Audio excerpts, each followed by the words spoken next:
Сәлем достар, бүгін сіздермен Эльнора, бүгін сіздермен дәмітті еретін лағман тағамын дайындаймыз.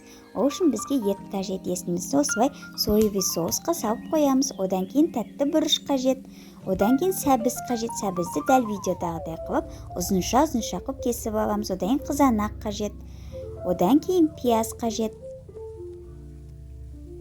одан кейін сарымсақ қажет. Барлығын видеодағыда керек заттарымыз турап аламыз. Одан кейін қызып тұрған қазанымызға осылай етімізді жақсылап қуырып аламыз. Етімізді қуырып болғаннан кейін артынша пиязымызды саламыз.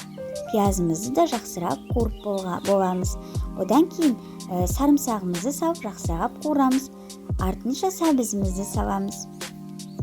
Одан кейін қызанақ саламыз. Одан кейін жандо қажет. Осылай менде мұздатылған түрі, осылай қатырылған түрі. Оны да жақсылап қазанымызға салып қуырып аламыз. Одан кейін қызанақ пастасын саламыз. Одан кейін артынша тәтті бұрышты салып барлығын жақсырап қуырамыз. Барлығы қуырып болғаннан кейін үстінен су құямыз. Одан кейін ақырын отта 25 минуттай пісіріп аламыз. Одан кейін дәміне қарай тұз саламыз. Одан кейін менде лағманның дайын қамыры. Осылай суға пісіріп аламыз. Міне біздің дәмітті еретін лағман тағамымыз дайын. Егер де видеоны лайк басып пікір қалдыруларыңызды сұраймын.